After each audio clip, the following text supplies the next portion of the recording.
Hi friends, நேற்றுக்கு டிஎன்பிஎஸ்சியில் புதுசாக modified syllabus வந்து விட்டுருந்தாங்க. ஸோ அந்த சிலபஸில் என்னென்ன சேஞ்சஸ்லாம் இருக்குது அப்படிங்க நம்ம வந்து ஒவ்வொரு சப்ஜெக்டாக பார்த்துட்டே வரோம். ஜென்ரல் ஸ்டடீஸ் பொறுத்த வரைக்கும் பார்த்தோம் அப்படின்னா சேம் அதே தான். நீங்கள் முன்னால் என்ன படிச்சிங்களோ அதை வந்து இப்பவும் படிக்க போகிறீங்க. சேம் அதே சிலபஸாக இருக்குது. யூனிட் தான் பார்த்தோம் அப்படின்னா கொஞ்சம் வந்து மாற்றிருக்காங்க. ஸோ எக்கனாமியோட பார்த்தோம் அப்படின்னா யூனிட் 9 சேர்த்துருக்காங்க. யூனிட் 6 பார்த்தோம் அப்படின்னா வந்து நமக்கு பழைய யூனிட் 8 வந்து இருக்குது. ஸோ சிலபஸை பொறுத்த வரைக்கும் ஜிஎஸ்ஸில் சேம் முன்னால் என்ன படிச்சிங்களோ அதே தான் இப்போவும் 100% சேமாக தான் வந்து இருக்குது. எந்த ஒரு மாற்றமும் வந்து கிடையாது. இப்போ எப்படி கொடுத்துருக்காங்க அப்படின்னா வந்து பாலிட்டியில் நாங்கள் 15 கொஸ்டின் எக்ஸாக்டாக கேட்போம், சயின்ஸில் 5 கொஸ்டின் கேட்போம், ஜாகிரஃபியில் 5 கொஸ்டின் கேட்போம். இந்த மாதிரி எக்ஸாக்டாக கொடுத்துருக்காங்களே தவிர மற்றபடி ஜென்ரல் ஸ்டடீஸ் நீங்கள் முன்னால் என்ன படிச்சிங்களோ அதே சேம் தான் இப்போ வந்து படிக்க போகிறீங்க. எந்த ஒரு மாற்றமும் இல்லை.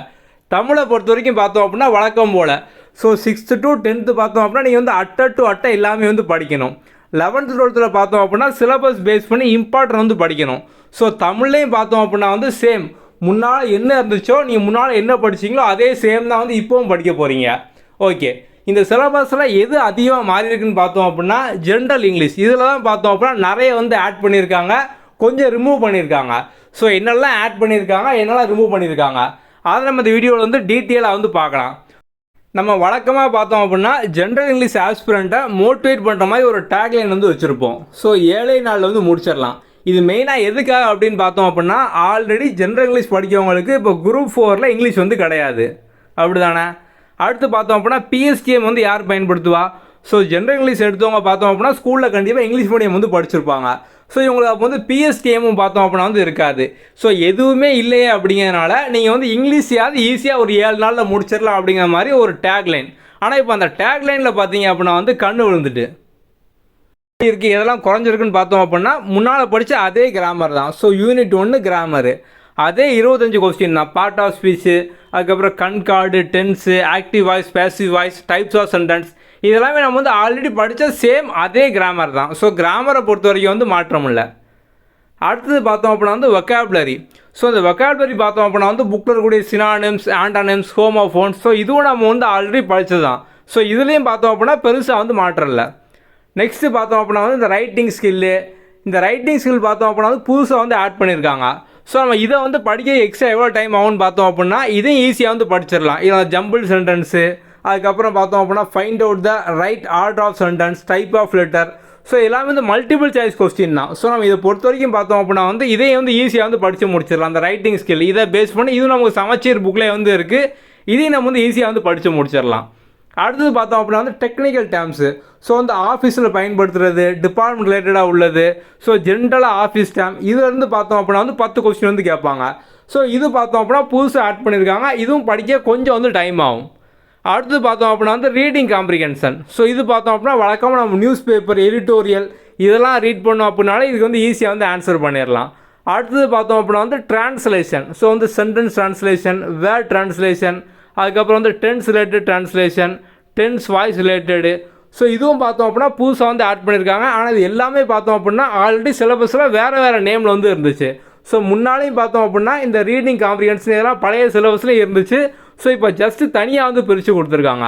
இந்த ட்ரான்ஸ்லேஷன் புதுசாக ஆட் பண்ணியிருக்காங்க. இதை நம்ம வந்து ஈஸியாக வந்து படிச்சிடலாம். ஓகே, ஸோ இப்போ வந்து என்னெல்லாம் நமக்கு புதுசாக இருக்குன்னு பார்த்தோம் அப்படின்னா போயம் ப்ரோஸாக வந்து அடிஷனலாக அதிகமாக வந்து ஆட் பண்ணியிருக்காங்க. போயம் பார்த்தோம் அப்படின்னா ஐ ட்ரீம் ஆஃப் ஸ்பேசஸ், அதுக்கப்புறம் வந்து the age of chivalry, wandering singer, the listeners, leisure, power of smile, advice from a tree, never trust a mirror, nature the gentle mother, the star, memory of my dad, the crumble family, இதெல்லாம் பார்த்தோம் அப்படின்னா புதுசாக add பண்ணியிருக்கிற poem. So already உள்ளதை எதெல்லாம் remove பண்ணியிருக்காங்கன்னு பார்த்தோம் அப்படின்னா I am every woman, the ant and the cricket, no men are foreigner, making the life worth while, a thing of beauty, lesson in life, my computer need a break, Indian season, இதெல்லாம் பார்த்தோம் அப்படின்னா வந்து remove பண்ணியிருக்காங்க. So வந்து ஒரு 8 போயமை remove பண்ணியிருக்காங்க. 13 பார்த்தோம் அப்படின்னா வந்து புதுசாக வந்து ஆட் பண்ணியிருக்காங்க.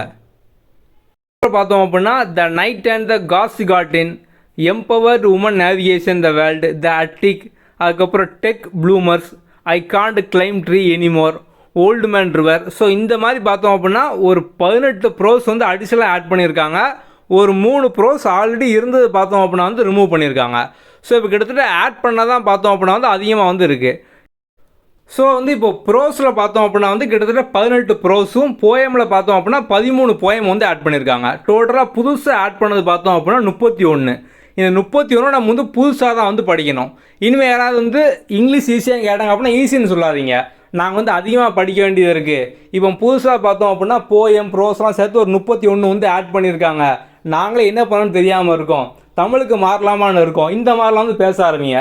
ஸோ இந்த மாதிரிலாம் பேச ஆரம்பிச்சிங்க அப்படின்னா தான் சரி ரைட்டு ஓகே அப்போ இங்கிலீஷ் வந்து அதிகமாக ஆட் பண்ணிட்டாங்க போல் அப்படிங்கிற மாதிரி சந்தோஷமாக வந்து இருப்பாங்க. ஸோ நம்ம வழக்கம் போல் பார்த்தோம் அப்படின்னா இங்கிலீஷை ஈஸியாக வந்து படிச்சிடலாம். சுக்கிரன் 9ல் இருக்கும் ஒருத்தன் போயம் ஆட் பண்ணாலும் படிக்கலாம், போயம் ரிமூவ் பண்ணாலும் படிக்கலாம் அப்படிங்கிற மைண்டில் டைலாக் வச்சுட்டு நம்ம வழக்கம் போல் பார்த்தோம் அப்படின்னா இங்கிலீஷை ஈஸியாக படிச்சிடலாம் அப்படிங்கிற மைண்டில் வந்து ஏற்றிக்கோங்க. ஆனால் யாராவது கேட்டாங்க அப்படின்னா இல்லை இங்கிலீஷே கஷ்டம், நான் என்ன பண்ணே தெரியாமல் இருக்கோம், நாங்களே தமிழுக்கு மாறலாமான் இருக்கோம், தமிழ் புக் இருந்தால் கொடுங்க, தமிழ் என்ன சிலபஸ்லாம் வருது, 6th தமிழ் படிக்கணுமா, ஸோ 6th தமிழ்லாம் கேட்காங்களா, அது அவ்வளோ ஈஸியாக இருக்கும்னா அப்படிங்கிற மாதிரி நீங்கள் வந்து பேச ஆரம்பிச்சிருங்க.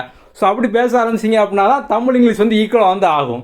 ஓகே, ஸோ வந்து இப்போ என்ன அப்படின்னா கன்க்ளூஷன் நமக்கு வந்து போயம் ப்ரோஸ் சேர்த்து ஒரு 31 ஆட் பண்ணியிருக்காங்க. நம்ம வந்து கடைசியாக பார்த்தோம் அப்படின்னா வந்து இந்த போயம்கான கதை, அதுக்கப்புறம் வந்து அதுக்கான ஸ்டோரி, டெய்லி டாஸ்க்கு இதெல்லாம் வச்சு நம்ம கஷ்டப்பட்டு படித்து முடிச்சிடலாம். ஸோ கவலையே வேண்டாம், இங்கிலீஷை ஈஸியாக வந்து முடிச்சிடலாம். ஆனால் இங்கிலீஷ் ஈஸின்னு யார்ட்டையும் சொல்லாதீங்க. நம்மளே நம்ம வந்து கஷ்டப்பட்டு படித்து இங்கிலீஷில் 100க்கு 100 வாங்கலாம். அடுத்த வீடியோவில் தொடர்ந்து ஒவ்வொரு வீடியோவாக பார்ப்போம். தேங்க்யூ.